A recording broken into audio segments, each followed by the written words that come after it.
Oh, I wonder if they're having difficulty getting in. I don't know. Let's try. I just tried letting them in, so all good.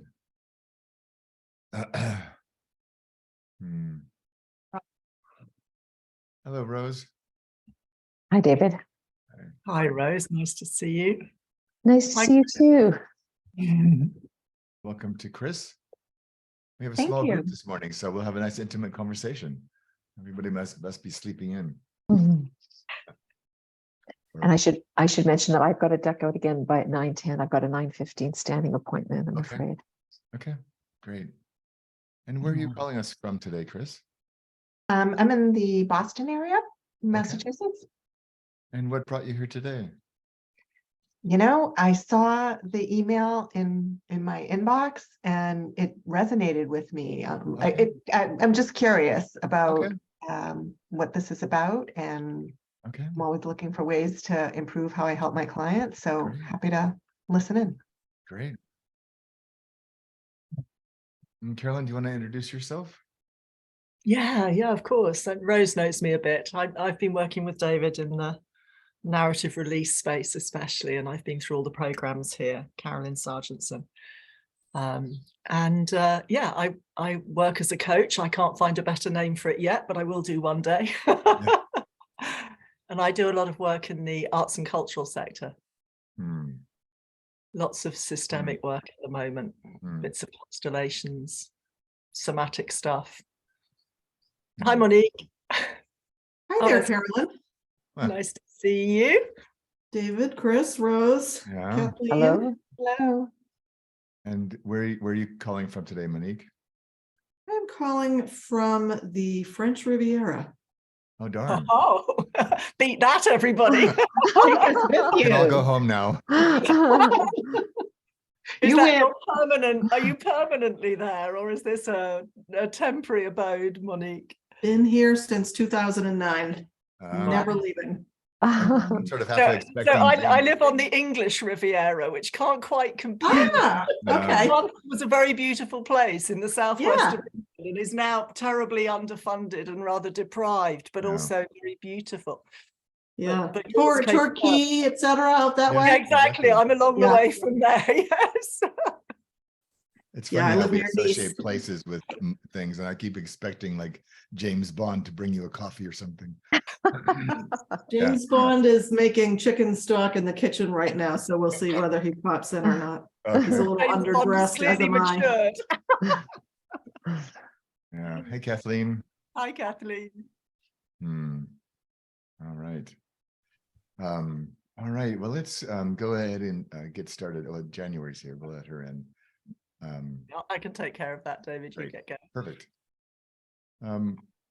So we're doing these sort of series. Hey, January, we made a decision earlier in the year I made a decision earlier in the year to combine two of our programs that were relatively new, because I started to realize that when I thought about the graduates of each of these two new programs, what they wanted the most after they were done was the other half of the equation.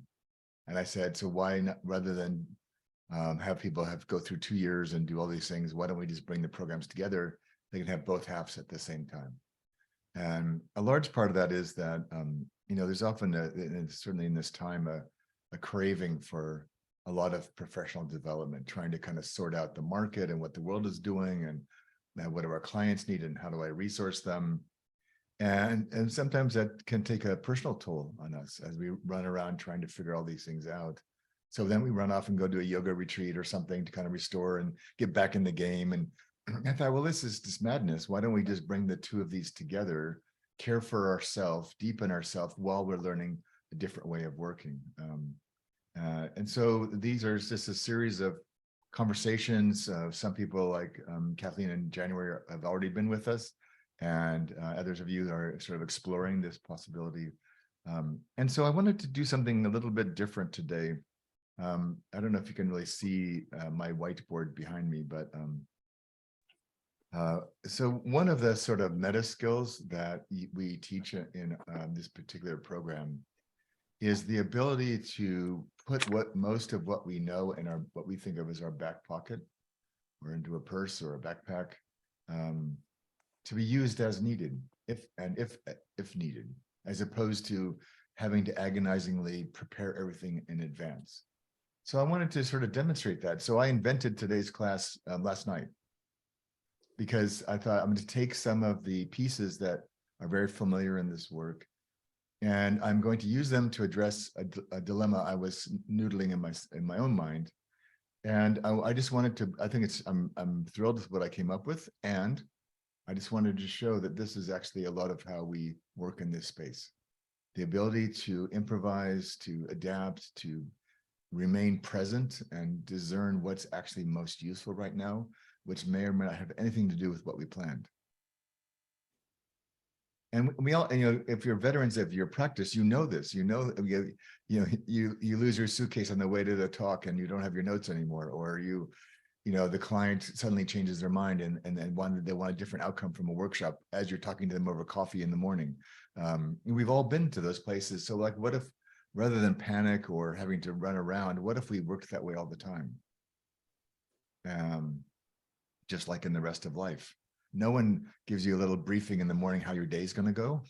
The day just goes, right? And it is what it is. And so a lot of this work is how to kind of do that. So before I sort of dive into that, I want to know if there's anything in particular that you're curious about or you brought with you today that you'd like us to address while we're here together.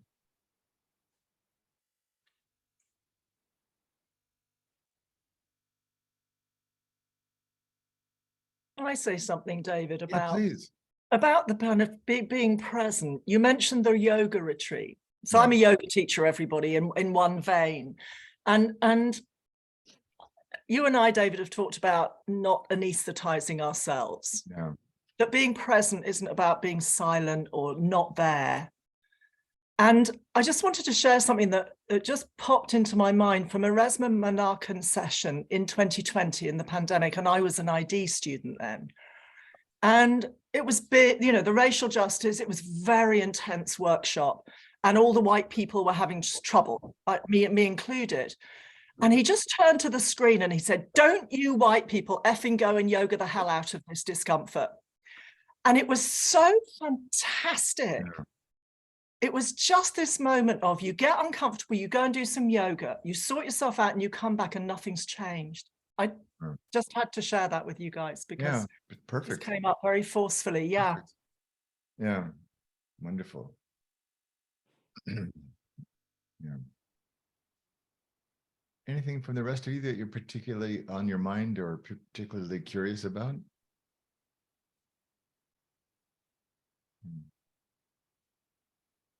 Okay. So as a few of you know, I've been sick for quite a while here, so things are on the up, but my voice will sometimes get quiet because I'll go, so just let me know if you can't hear or you need me to explain something differently. So, but again, we don't get to choose how we are when we work, right? So, things need to be done. And I love this topic and I'm just really excited by doing this collaborative program now. So I'm going to move to share the screen with you so I can kind of walk you through a bit of this and trust that this will be helpful to you. So this is a graphic that I put together just because it, for me, illustrates a lot of what I think this ID way is about. We've got all of our beautiful elements in front of us. This collection is going to be different for each of you, as it is for me, because of what we bring to the table and what we care about and what we find our gifts to be. And it's sort of like in this as an alchemy in this moment, what can I bring that would be help move the process along, or in Carolyn's story's example, not move the process along because the person is trying to escape having to be with what's in front of them. How do we help them be able to do that? I'm gonna, one of the, I start here every time. This is just my daily mantra to myself to remember what I'm doing and why. And what Carolyn and I have both discovered, and Kathleen's in January both have been sharing stories about this as well, but the ways in which this way of thinking and being sort of creeps into the rest of our life and helps us with how we manage things, how we approach people, whether it's the homeless guy in the street or dealing with a client who's struggling. And so for me, the simplest starting point of all this is kindness. And I often find it's, I know for myself, it's easy to get caught up in the pressures from a client and the demands of the moment. And we get really worried about, are we doing a good job? And are we doing what we plan to do, et cetera, et cetera. And I just keep coming back to my first and foremost job is to be kind. And to be with my clients and recognize that our clients bring to us all kinds of battles they're fighting, some of which they share with us, many they do not. And so I find for me, this has helped me soften my need to do things, to allow myself to be actually more present. So as I said, this program brings together the sort of the personal development, which is our narrative release work, and the professional development, which is more the integrative development. So they're together in one place. You can't, to me now, you can't really have one or the other. When we did our narrative release pilot with Carolyn and a woman named Lise, we had it was an amazing journey, particularly the second half. And a lot of people said, well, what can I do with this amazing thing I've just done? When I think about a lot of the comments from our ID students, they're really amazed by the work itself, but they realize their journey now is to find the courage to be able to work that way. So that the NR would be really helpful for them. So this brings the two of those together in a sort of a very experiential process. So let me just sort of introduce the frame for today. And I've never taught this ever. I've taught all these pieces 1,000 times, but never this piece. So I wanted to be able to put my sort of money where my mouth was and show you. I too, I'm always out on the edge saying which of these elements would be helpful for the scenario that we're in. So I'll let you just read this for a second. And this is the setup for what I'd like to share with you. And then we'll give you some times to practice this together.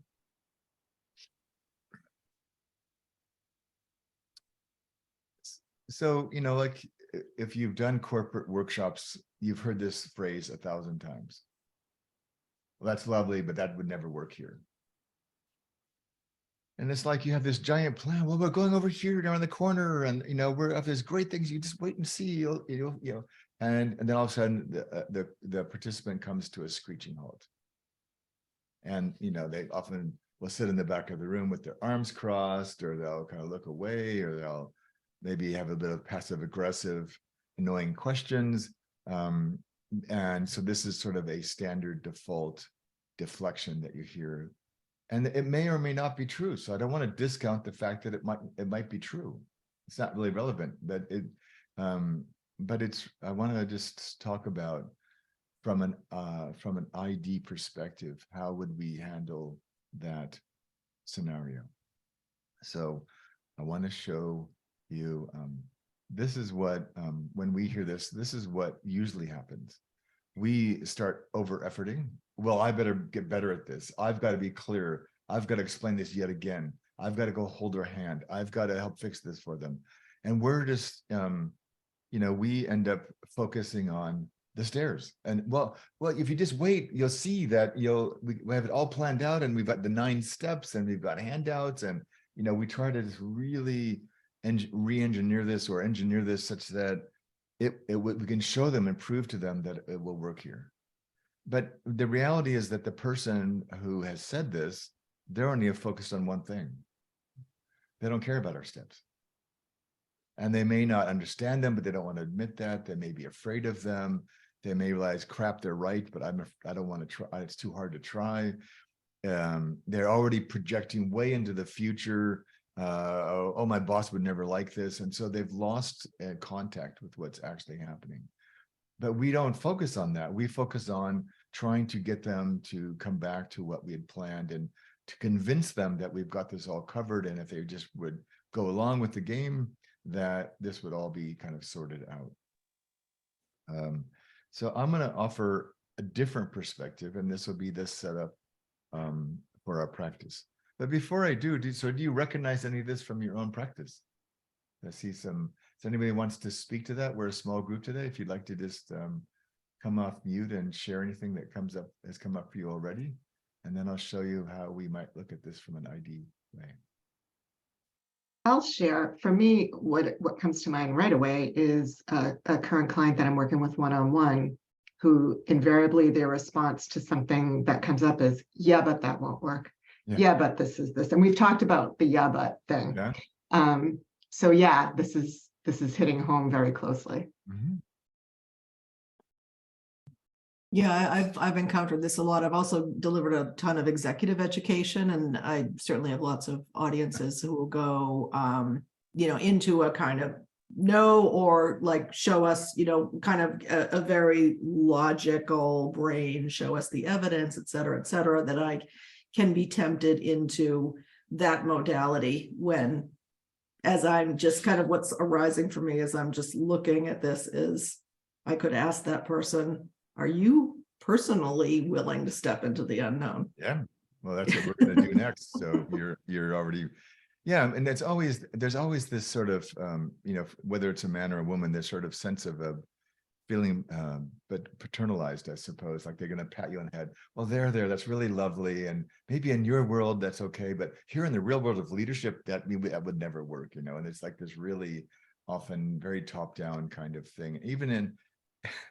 And what happens is if we're not careful, I was doing this work on conflict and communication through a coaching lens with a former client who's kind of moved to a new firm.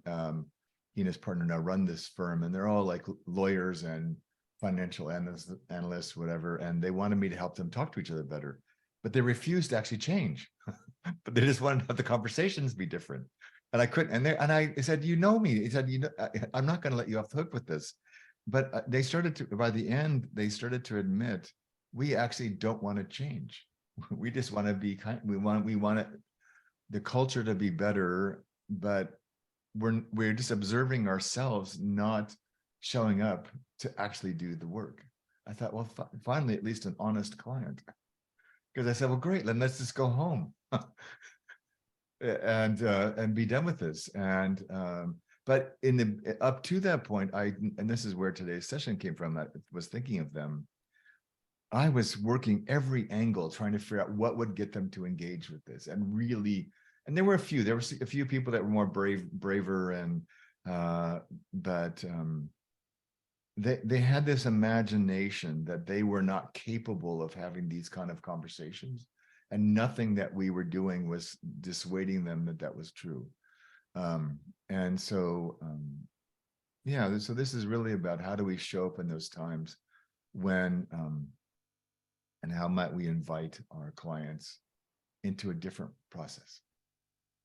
Because oftentimes they actually secretly do want to do this. They just don't know how to get started.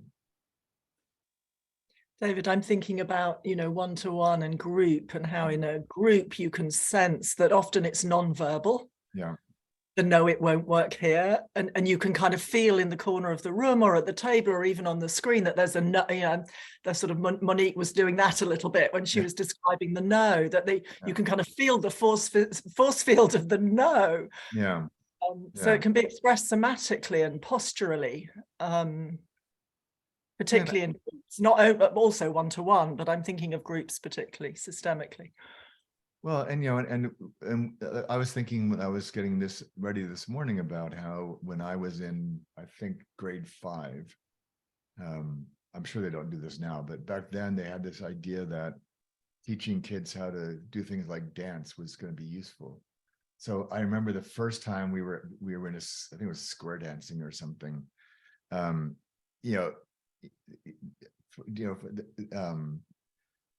Touching people, having to be coordinated, having to look cool, and it was horrifying to most of us, because that was, we knew how to sit in our desk and study or read. We knew how to run around on the field during recess, but this like coordinated kind of effort was just like mind-boggling.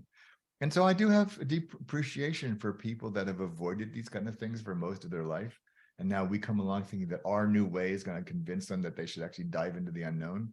And I just keep thinking about what it felt like on that first day of dance class when I was, 11 or something, whatever that was. And I come back to them being kind. So I want to just show you that this is a different way that we might think about this. And then we're going to give you a chance to practice this. And so same scenario, but we're going to start doing this a little bit differently. So one of the things that we do to kind of engage with people around things that they're either seeking or being asked to seek to learn is helping them find their way back to their body and to really look at their own presence to what's happening and to use their own language through their stories to begin to drop into the nuances of their defenses.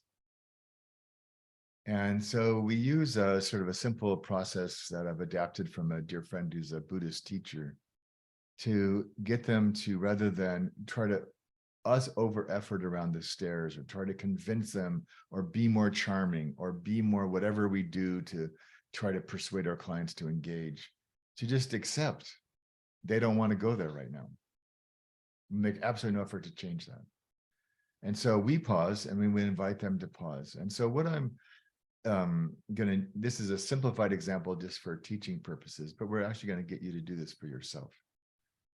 Is that I might, when someone says that won't work here, in saying that, we learn nothing about what's really happening for them. It's just a standard line people throw out when they don't want to do something. It's and then in the corporate space, it's a very acceptable, normalized response. But we don't know anything about then what actually would it take for this person to engage. And so beyond just not over-efforting ourselves, we need to find out more. So I'm just going to quickly try to walk this through. But so we're going to embed in your practice, invite you to investigate the somatic experiences of words. And so when we said, so if I were talking to this person who had just said that, I would just say, well, let's just be with that.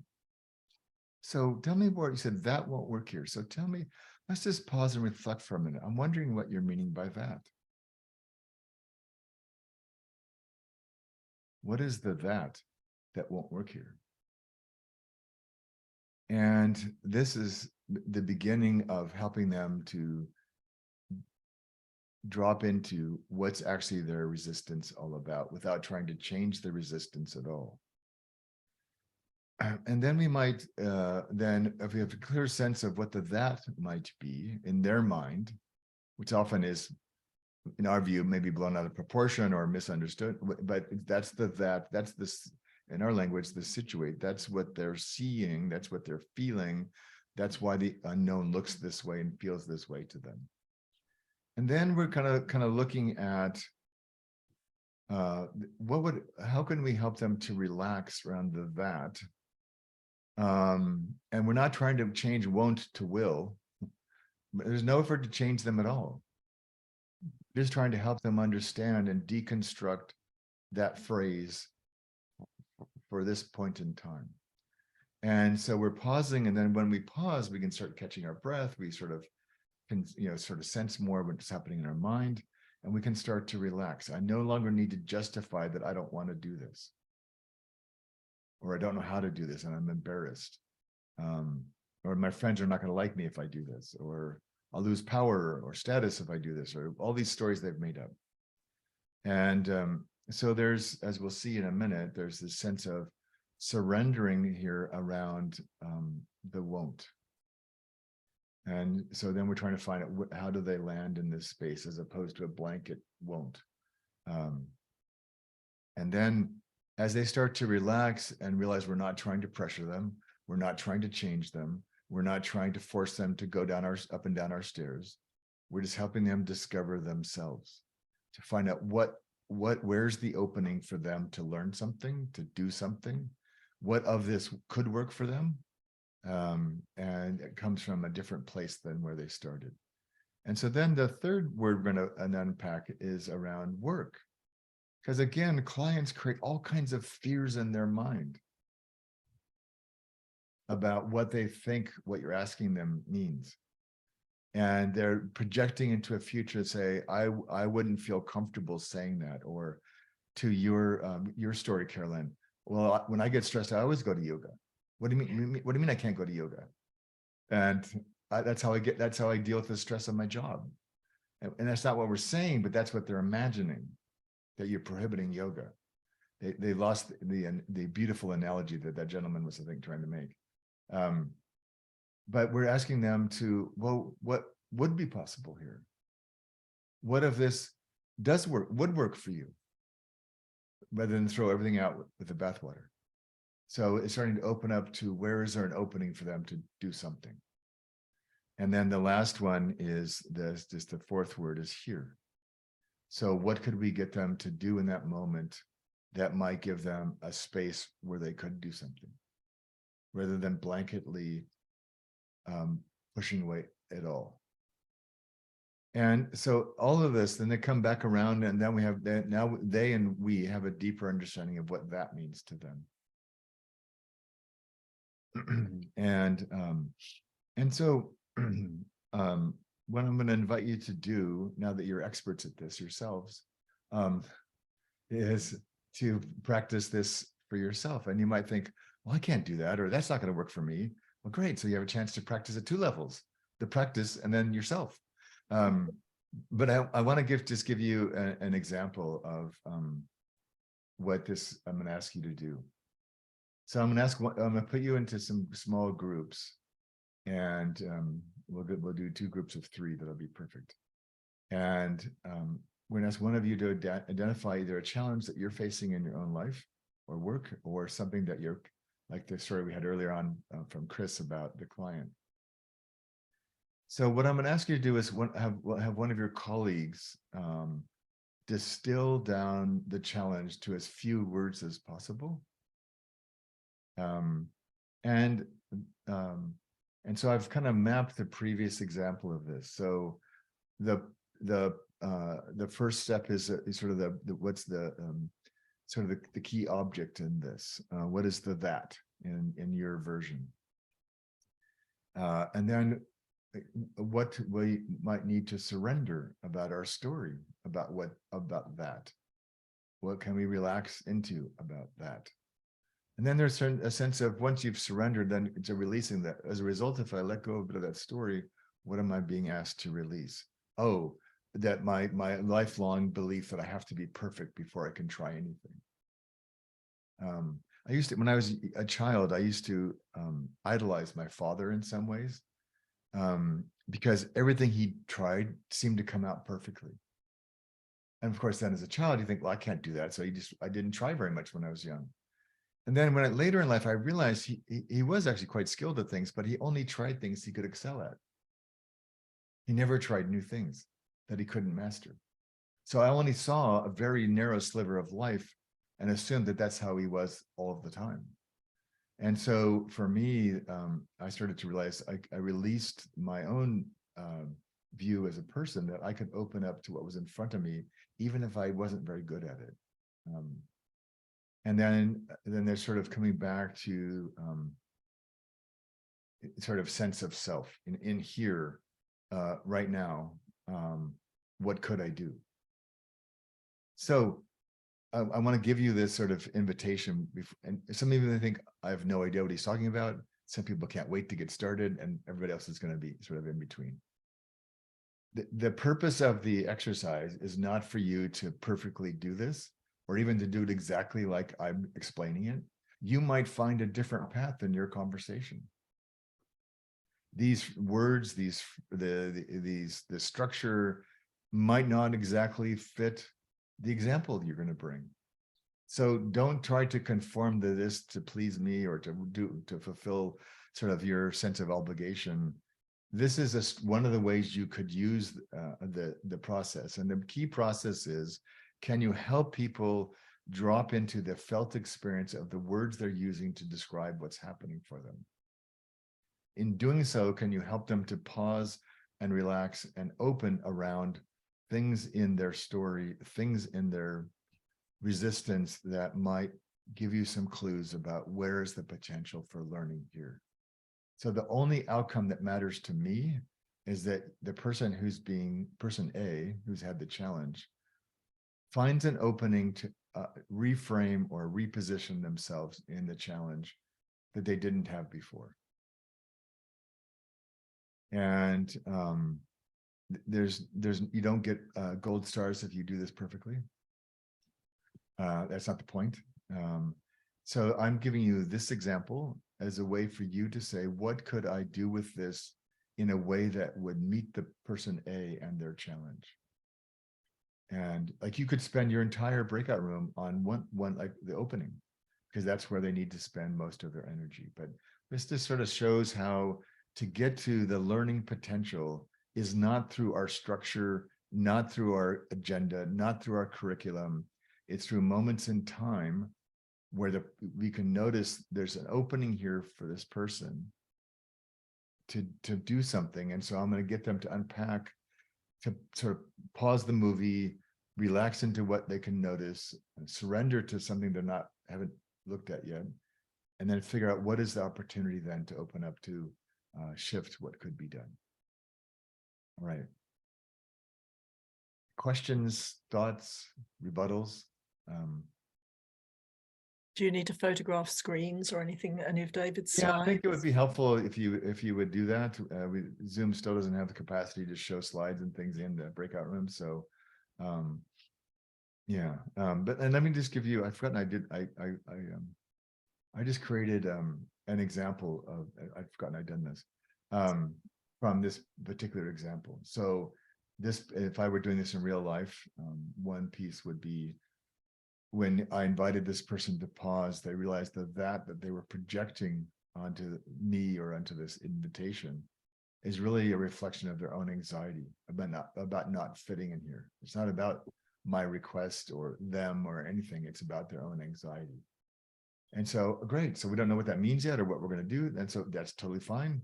So if we relax into anxiety and use the word won't as a doorway into exploring anxiety, it's an invitation for them to surrender their own story and their own fear about trying something new.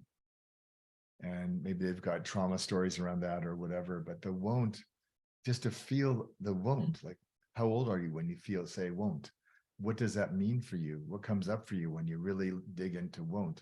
I might even invite them to say the word won't out loud, maybe even loudly, to start to feel what's that really about for them.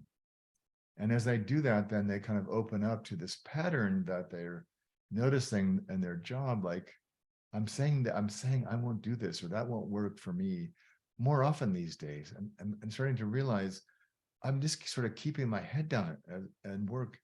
And so then we would help them to open to that. About keeping their head down? We're not trying to get anywhere yet, but just like, what is it about keeping your head down? And if we sit with that long enough in them, this person might come to a place, I'm really unhappy at work. And I'm projecting that into, well, this won't work, but it really is, I don't want it to work because I actually don't want to be here. Well, that wasn't anywhere near, and so just saying that won't work here doesn't get you anywhere. But now we're at a place where, now we know what that phrase actually is about.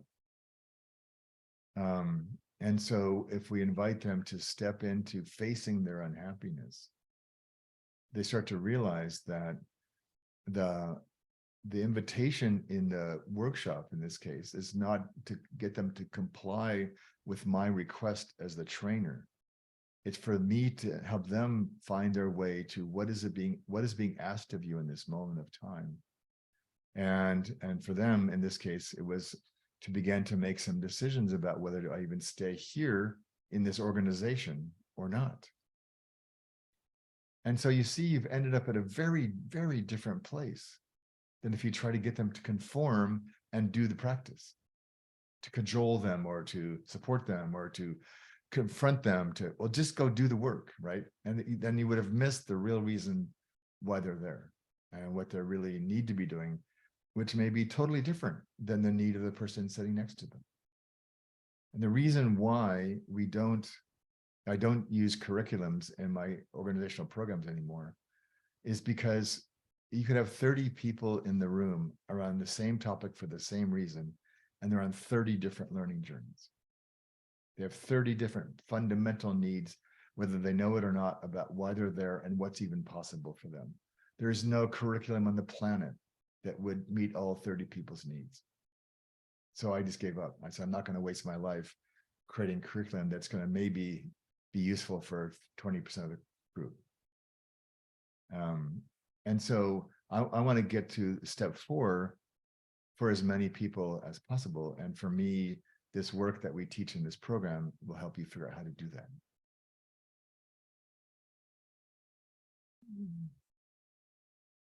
All right. So my invitation, you might be feeling like you're 11 and I've just asked you to dance with the boy next door or something, or the girl next door or whatever. So just be with that. And again, there's no, this is for you. Do with this whatever you need to get what you need from this practice for yourself in the next 45 minutes or 40 minutes, and we'll see where it takes you. All right. Is there anything else that you need right now that would be helpful to you? Otherwise, I'm going to put you into some breakout rooms. I've got them ready if you want, David. Oh, perfect. Thank you, Carolyn. How long would you like?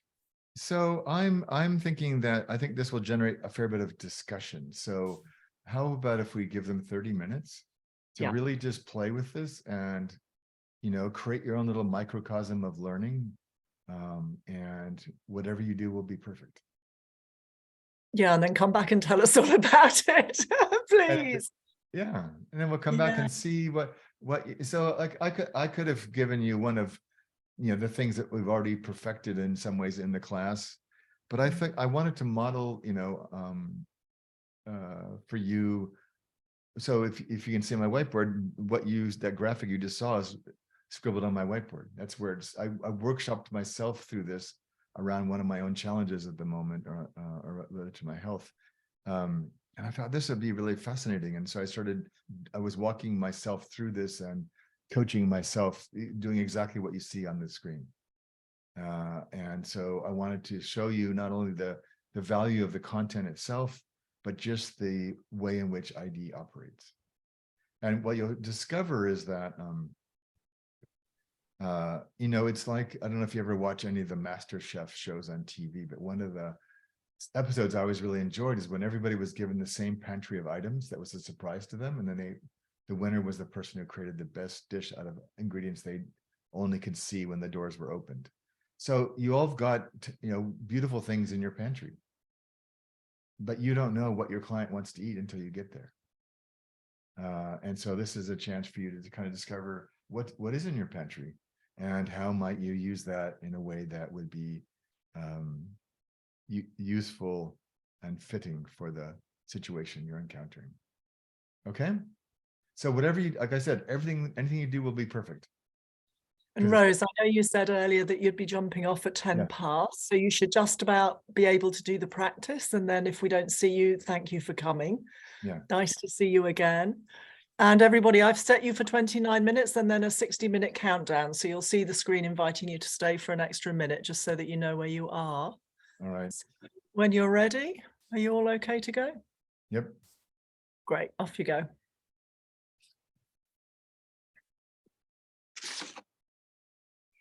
Great. We have somebody who's just now joining us.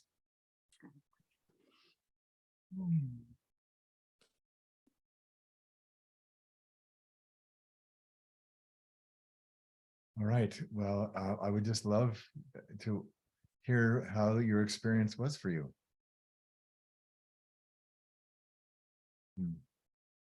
I can share from our room. We were 3, one of whom had to leave, and we got through 2 people's challenges. Okay. And I really appreciated the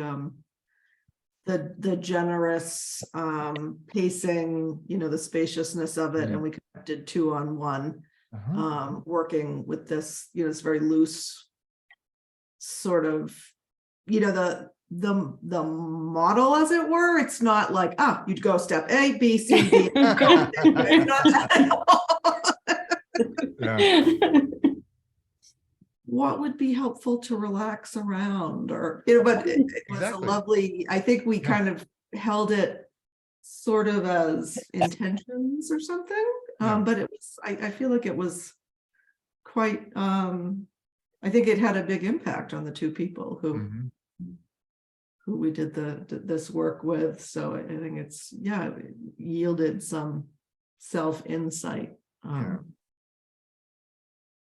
Yeah, Monique, David used your backpack analogy with me, and it really created a great opening. So now I have a backpack that I can be in the moment. The backpack's back there.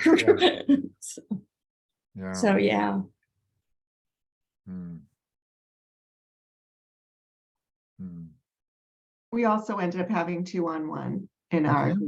and I don't know, Kathleen, do you want to, because you ended up being the one, Right, you right. want to share your experience with that? Chris and Louise kind of walked me off the ledge, or helped me walk off the ledge here. So I think I've talked in this space before about the arts-based leadership program that I'm taking a huge risk in proposing and doing.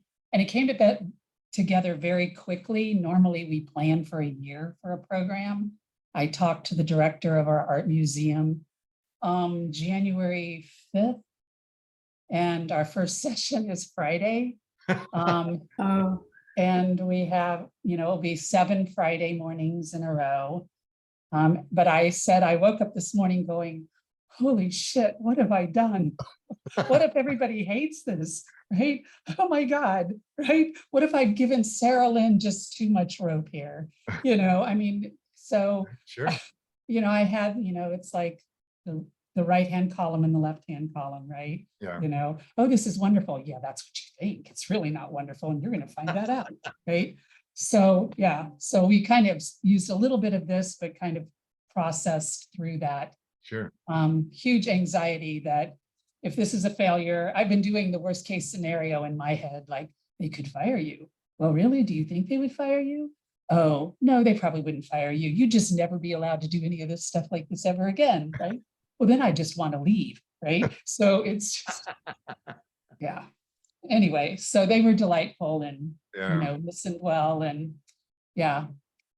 helped me quiet the demon voices in my head for Friday. One of the things I observe in your story, Kathleen, that I observe when we work this way is that it gives permission for humor to enter the room. And often in training, everybody tries to be so serious and earnest and do a good job to impress the trainer or whatever, show that and what I found in working this way is people are it's much easier for them to make fun of themselves in a wonderful way to disperse some of that pent up anxieties or, oh, I'm going to be homeless. You go Right. from, oh, I've made this amazing program. And then the next hour, I'm going to be homeless and I'm unloved and unhireable. And Right. Yeah.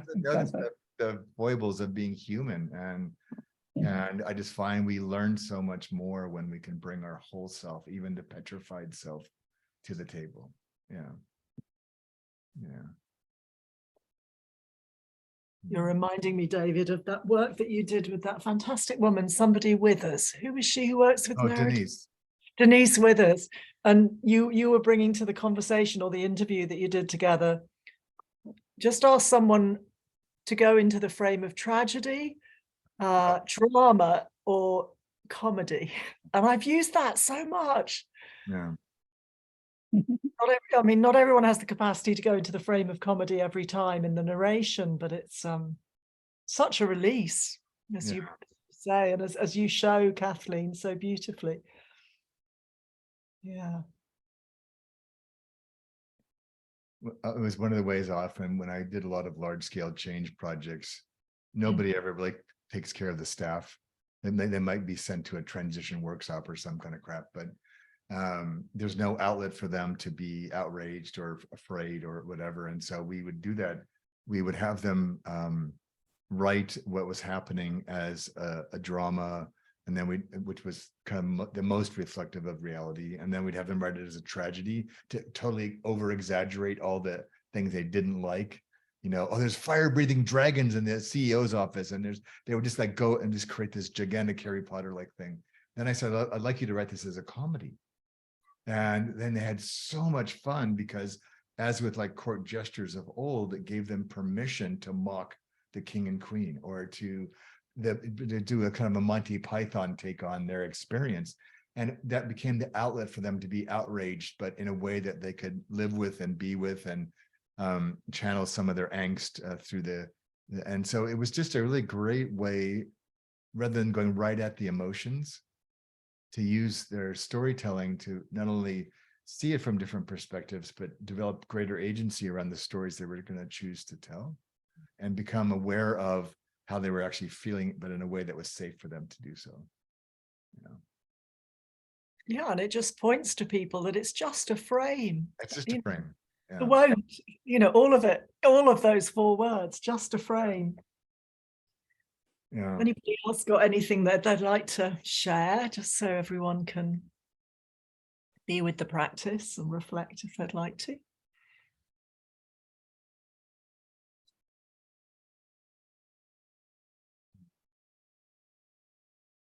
Could you imagine using it? Chris, I'm thinking about you, and I don't want to pick on you, but I'm just thinking about you because you spoke to this one right at the beginning.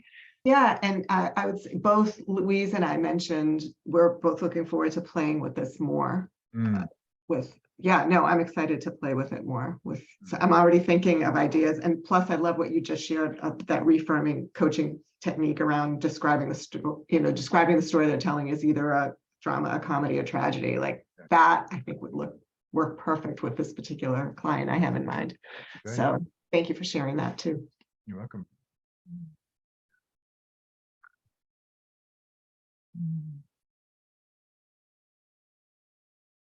And I'm curious if you have any questions about the program itself, anything that would be of interest to you there that we can use our last few minutes for.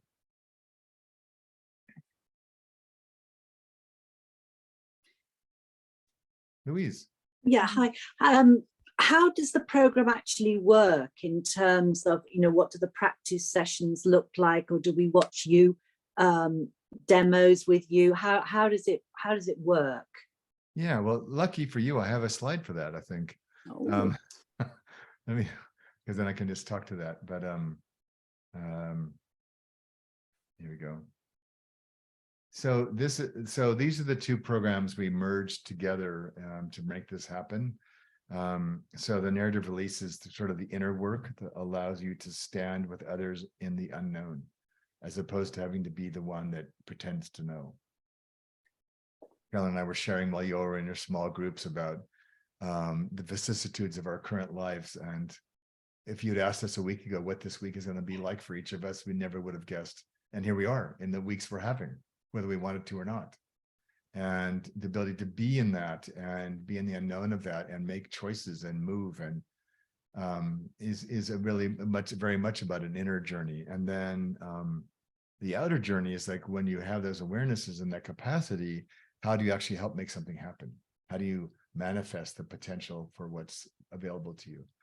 So I'd say that as a sort of both to wrap up what we just did, but also to begin to answer your question, Louise. So in the course of the program, it'll be like a sort of a DNA strand. These 2 will interweave every single. There's 9 modules that you'll be doing the inner and outer work at this for each module, so that you'll always be kind of working on yourself and working on your practice, and then based on what you did in your practice, what are you noticing about yourself? So it's the idea is kind of the structure in a way, but the NR is all the resources and things that will happen to help this become possible for you. And so this is what each of the modules is structured this way. Because it's taking us some time to kind of rebuild everything. We're getting a little bit later start than we normally would, so we don't have quite as much time in terms of months. But so what we're doing, which I think is a really cool thing, is that some of these live sessions will be longer than normal. They'll be like little mini retreats. So you'll have the same number of hours you would have in a normal program, but you'll have 2 live sessions with me. One in the initiation sort of kicks it off. This program will be more experiential than most. So we're going to put even more of the content offline for you to read or to look at your pleasure. But it will kind of be the orientation and setting the stage for that particular module. And then in true ID fashion, which is the focus is on experiences and experiments, not on massive amounts of content. So we're going to send you out into the field straight away. With What does that mean? What does that mean? So we'll give you a practice to go do with a client, in your family, for yourself, to begin to experiment with the content that we just shared with you in the first session. And so we've got a sort of a change model that we teach you, and there's a narrative release component around grief. So we might say, walk around your house and see what object from your past grabs your attention. Go sit with the object quietly and be with it. How did it come to be in your hand or on your table next to you? What is it trying to speak to you about? Why this one and not the others? What memories come up? What emotions come up? And so there's reasons why the activities are not just beautiful activities. They're meant to help you experience the frames and skills we would have introduced you to in the first session. One of which would be, for example, if that's what we asked you to do, the ability to notice things in your environment that are there to teach you, and how to receive teaching from an object, which is really your projections onto the object, but we're going to imagine that it's the object. So that you have a lived experience of the content rather than the usual format, which is I would just keep teaching you and then you'd go do stuff based on what I taught you. My first session is not to teach you. My first session is to invite you to an opening for yourself. And then for you to decide what it is you need to learn out in the field. So the assignment's open enough where you can create it. It'll be more structured than what we just did because we've done them before, but it will be open for you to find your way to the experience you need to have. And then there'll be spaces. There's an online forum. It's only for this class. It's private in our learning community where you can come and share. This is what I noticed in my field. And then we're going to come back for another live session, which is really going to be about the skills related to that particular topic. And so, if we follow that example, it might be, here's how you help clients work with elements of their story or objects in their field, in their space. Here's how you do this for them, what I just asked you to do for yourself. So that you, rather than having to internalize everything from me and then to go do something, you will already have done it yourself. That's going to become your orientation point, not what I taught you. And then we're in the other programs. Historically, we would have mastermind groups. We're not going to do that. You're going to actually be in pods of peers. And then this will be a chance for you together to integrate what is the journey that each of you has been on across that module. Where are you now? Who are you now? What are you noticing? And there'll be some structure for that and some invitations to do certain things, which you can do or not do, depending on what your pod decides it needs. And then around you, there's going to be a library of other resources about that topic, some recordings from me, a place to talk to each other. We're in the summertime in the Northern Hemisphere, we're launching a lab for our graduates to begin to apply some of this together on projects that are of mutual interest. And you might discover, and you'll have access to at least see that. And so you might say, wow, there's 3 people that are in the program or graduates from the program who work in higher education. So Kathleen could be one of them. They're in a lab together, kind of helping each other build out new ID things in universities. And you might say, I'm only a student, but I also work in a university. I'd like to sit in on that conversation. So you can see that. And so we're finding ways for you to have access to what people are actually doing. Yeah, and then there's, and this will all be, I'll just put this up because so you'll have a chance to see this on the recording. But this is too much to read for right now, but these are the 9 modules. And you'll get, this video will be available to you soon after this is over today. And you can go in and then just freeze frame this if you want to study this more carefully. But, you know, for me, it's like, I've really enjoyed both the NR and the ID programs, but this is how things were intended to be. In the end, it took a while, again, for us to find a way to what needed to be. And I want to thank Lufthansa Airlines for making this merged program possible. Because they lost my suitcase in the middle of a blizzard on the first day of a 3-week trip in Europe. And it began this sojourn that changed everything. I had an amazing, one of the most amazing holidays ever, and it was completely different than I imagined. But I used my own work to say, what is mine to do in the reality I'm now in? And so You worked with the field, David. You worked with the field. Totally. And, you know, bringing compassion to beleaguered luggage people, taking train rides just to anchor, and let my suitcase know I was coming for it, and we would be reunited, which we were a month later. Most of it, clearly, a suitcase had been sitting on a tarmac in the rain for a while because a lot of it was wet inside, but still, I got it all back.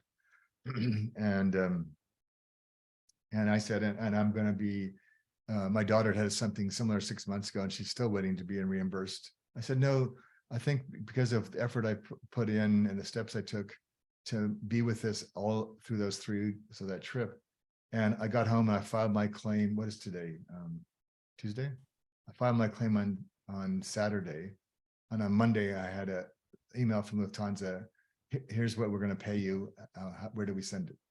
So in 48 hours, I got them to respond to my email and resolve the issue. I said, because I don't have any belief that I created that, but I stayed with the process I was in. And I had this sense of what was coming, that this will all resolve itself. And it is. So can I say something? Sorry, I'm jumping. Do you mind? No. Well, I just want to say, you know, we sometimes try to do the work of God, and actually all we need to do is some serious leg work. That's so true for me at the moment. I was with David for a few days there with the luggage. He showed up for breakfast in the same shirt. So it's a story that means a lot to me as well. Yeah. Having witnessed all that was going on in the changing of the plan. But yeah, just knowing what's ours to do, it's really important for our own spiritual work as much as anything, I believe. Sorry, David. No, that's great. I mean, and like had I had my usual clothes, I think I would have adopted my usual self at the conference I was going to present. And because I made a commitment not to go shopping, I wore some variation of what I had brought on the plane for 4 days. And I would just clean things out and whatever. But then I said, I want to be the person who arrived here, not the person I will be sucked into being by the people at this conference. And so I used the consistent clothing as a reminder to stay true to who I was now, not who I was when they knew me before. And so you'll start to realize, like you were saying, experiencing in this sort of first taste in your breakout rooms, you start to become much more agile with yourself and able to move with the what is that you're encountering, and being much less belligerent, like many of us can be, trying to play God. I've got to be heroic. I've got to rise to the occasion. I've got to rescue these people. I've got to do all these things. Like, nah, actually, I don't have to do any of that. And how do I choose to be now? And it might be in sobbing tears. It might be in laughter. It might be in heroism. It might be whatever is needed. And for me, it becomes, just like in life, it doesn't always work. Sometimes we fall over because we did too much or we didn't read it right. But just like the rest of life, we have an illusion of control when we do things a traditional way where we have everything all figured out. We tell ourselves that therefore everything will be fine. And so I find that this way of working is not only more fun, but it's also more in line with reality for me. And therefore much And the more. unspoken bit there is the kindness, David, you know, the kindness to others, and then the kindness when it all falls apart to ourselves. Yeah. Yeah. All right, my friends, I see that we're at the bottom of the hour here. So I want to thank you for coming. If you can just go here, if the program interests you, we'd love to have you. We'll do a couple more of these. We start on April 4th. So we've got another month or so. We'll do a couple more of these. And I hope you've had a great time. Good to see you all. Yeah. Thank you very much. All right. Thank you. All right. Be well. Thank you. Bye. Bye.